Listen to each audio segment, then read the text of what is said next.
एक बार बनाएंगे तो महीने भर खाएंगे। नमकीन ऐसी कि मार्केट की नमकीन तो भूल ही जाएंगे। तो आज मैं आपके साथ शेयर करने जा रही हूँ ऐसी नमकीन की रेसिपी जो घर में रखे बस कुछ ही सामान से बनकर तैयार हो जाती है। और क्योंकि हम इसे घर पर बना रहे हैं तो खाने में ये एकदम फ्रेश लगती है और मार्केट वाली नमकीन से कहीं ज़्यादा सस्ती भी पड़ती है। तो चलिए ये बहुत ही क्रिस्पी और टेस्टी नमकीन बनाना शुरू करने में एकदम फ्रेश इस हल्की फुल्की बूंदी मिक्सचर नमकीन को बनाने के लिए सबसे पहले हम नमकीन सेव का डो तैयार करेंगे। इसके लिए मिक्सिंग बोल के अंदर मैंने लिया है 2 कप बेसन और 2 कप बेसन से ही ढेर सारी नमकीन सेव बन करके तैयार हो जाती है। अब इसमें आधी छोटी चम्मच नमक डालकर अच्छे से मिक्स कर लेते हैं ताकि यदि आप अकेले भी सेव खाएं तो सेव खाने में फीकी ना लगे। और अब इसमें जाएगा मोइन यानी कि तेल, जिससे नमकीन बहुत ही बढ़िया क्रिस्पी बनेगी। तो हम लेंगे 2 चम्मच तेल, इसमें ज्यादा तेल नहीं जाएगा। तो यहाँ पर तेल को बढ़िया से बेसन के अंदर मिक्स कर लेते हैं। नॉर्मली किसी चीज़ को खस्ता बनाने के लिए या क्रिस्पी बनाने के लिए उसमें जो तेल डाला जाता है उसका इस्तेमाल ज़्यादा किया जाता है, लेकिन जो बेसन सेव नमकीन हम बनाते हैं उसमें इस समय ज़्यादा तेल का इस्तेमाल नहीं करना है। तो यहाँ पर देखिए थोड़ा सा तेल ही डालकर बढ़िया से मिक्स कर लेना है और फिर इसमें नॉर्मल टेम्परेचर का पानी डालते हुए एक बहुत ही सॉफ्ट डो बना करके तैयार करना है। और ये हाथों के आपके काफ़ी चिपकेगा क्योंकि बेसन की प्रवृत्ति ऐसी है कि ये हाथों के काफ़ी चिपकता है। तो एक बार के लिए बस अच्छे से इसे मिक्स कर लें। जब हम इसे रेस्टिंग टाइम देंगे तो ये बहुत ही अच्छे से सेट हो जाएगा। हमें इसका सॉफ्ट डो ही चाहिए होगा। तो इसे मैं साइड में कर देती हूँ, तब तक हम बाकी तैयारी कर लेंगे। तो सबसे पहले हम बूंदी बना करके तैयार कर लेंगे। तो बूंदी बनाने के लिए भी हमें चाहिए होगा बेसन। तो 2 कप मैंने बेसन लिया है और बूंदी हमारी बहुत ही अच्छे से फूले इसके लिए हम इसमें डालेंगे 2 चुटकी बेकिंग सोडा यानी खाने वाला सोडा और जरा सा नमक डाल करके बढ़िया से इसे मिक्स कर लेते हैं। और यदि आप बूंदी के लिए सोडा नहीं डालना चाहते हैं तो फिर आप इस बैटर को 5-6 मिनट एक ही डायरेक्शन में लगातार फेंटते रहें। बस सोडा डालने से काम थोड़ा जल्दी हो जाएगा।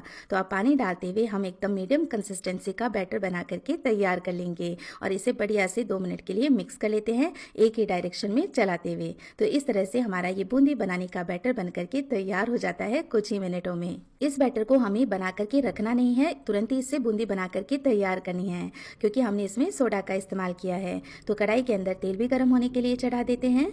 अब तेल का टेम्परेचर हमें ना ही ज़्यादा गर्म चाहिए और ना ही ज़्यादा ठंडा, तो मीडियम टेम्परेचर हमें तेल का चाहिए। तो गैस का फ्लेम मैंने मीडियम कर दिया है जब तेल का टेम्परेचर मीडियम हॉट हो गया है। और फिर इस तरह से ये बूंदी बनाने वाला झारा जो मार्केट में बहुत ही इजीली मिल जाता है उसमें ये बैटर डाल करके बूंदी को इस तरह से नीचे गिरने देंगे। तो आपको बैटर को ऊपर से प्रेस नहीं करना है, अपने आप से ही बैटर को गिरने देना है। इससे बूंदी बहुत ही अच्छी गोल गोल बनती हैं। तो देखिए इस तरह धीरे धीरे बैटर अपने आप ही इस झारे में से निकल कर गिरता रहेगा और बहुत ही आसानी से हमारी बूंदी बनकर के तैयार हो जाएंगी। और यदि आपके पास इस तरह का झारा नहीं है तो जो पूरी तलने वाला झारा आता है ना उसमें भी गोल छेद होते हैं, तो उससे आप ये बूंदी बना करके तैयार कर सकते हैं। और बस इस तरह लगातार चलाते हुए हम ये बूंदी अच्छे से फ्राई कर लेंगे। और क्योंकि बूंदी अंदर से खोखली होती हैं, बहुत ही हल्की फुल्की होती हैं, तो बहुत ही जल्दी से ये फ्राई भी हो जाती हैं। तो बस सारी बूंदी मैं इसी तरह से बना करके तैयार कर लूँगी। और आप देख ही सकते हैं 2 कप बेसन से ही हमने ढेर सारी बूंदी बना करके तैयार कर ली है।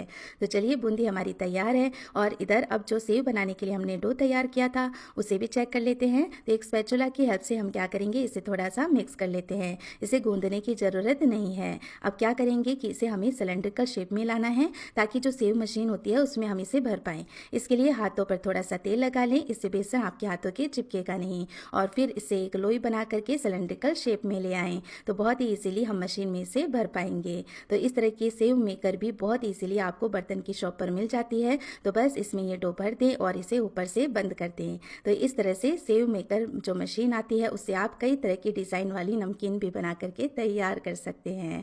और ये लीजिए अब मशीन तैयार है और तेल गर्म हो ही रखा है, तो हम फटाफट से ये सेव भी बना करके तैयार कर लेते हैं। तो बस इसे इस तरह से गोल गोल घुमाते जाना है, ऊपर जो पिस्टल आती है उसे प्रेस करते जाना है। तो बहुत ही आसानी से सारी सेव है वो कढ़ाई में आ जाएगी।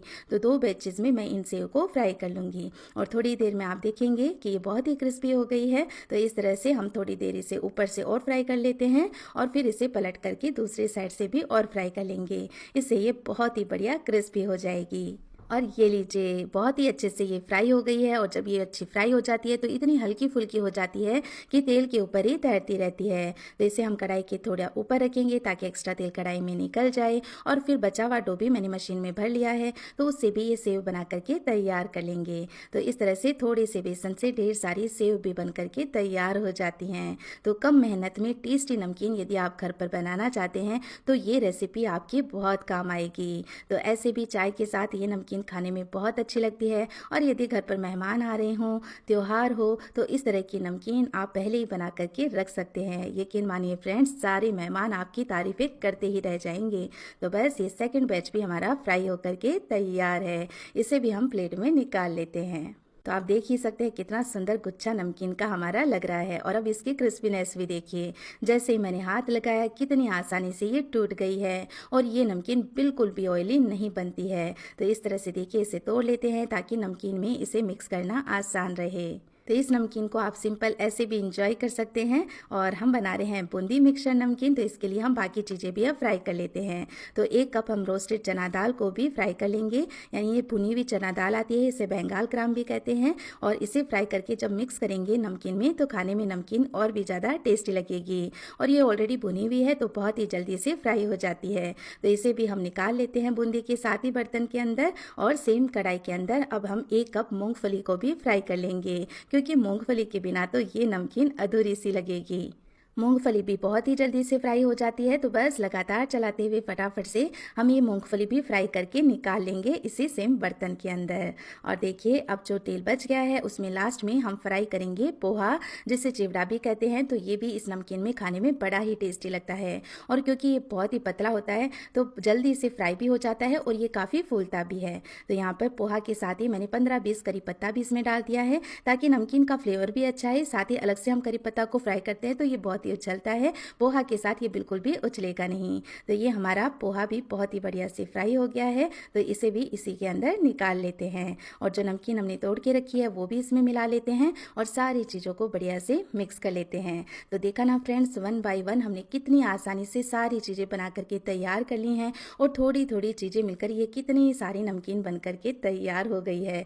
आप इसे सिंपल भी रखना चाहें यानी बिना मिर्च मसालों के तो भी ये खाने में बहुत अच्छी लगेगी। और यदि और भी टेस्टी बनाना चाहते हैं एकदम मार्केट जैसी, तो इसके लिए तैयार करें एक मसाला। तो इसके लिए मिक्सिंग बोल के अंदर हम लेंगे 1 चम्मच धनिया पाउडर, 1 चम्मच लाल मिर्च का पाउडर, 1/4 चम्मच लेंगे हल्दी पाउडर, साथ ही ऐड करेंगे 1 चम्मच भुने हुए जीरे का पाउडर, 1 चम्मच डालेंगे इसके अंदर आमचूर का पाउडर, 1 चम्मच सौंफ का पाउडर, 1 चम्मच डालेंगे काला नमक, स्वाद के अनुसार डालेंगे नॉर्मल नमक और लास्ट में डालेंगे 2 चम्मच पिसी हुई चीनी, ताकि सारे फ्लेवर्स को ये बैलेंस करे और नमकीन बहुत ही बढ़िया चटपटी सी बने।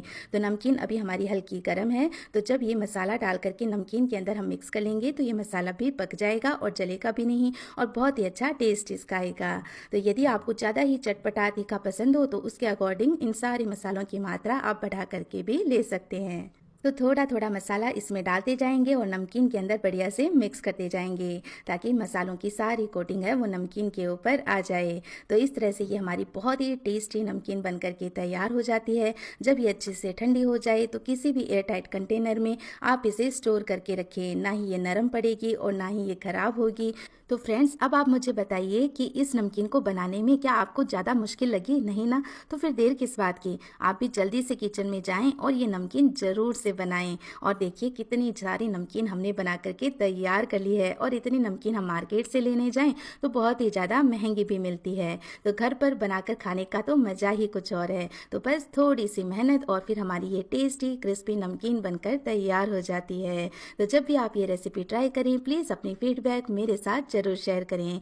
और अगर आपको ये रेसिपी पसंद आई हो तो आपसे रिक्वेस्ट है प्लीज़ वीडियो को लाइक करें। साथ ही ऐसी और भी रेसिपीज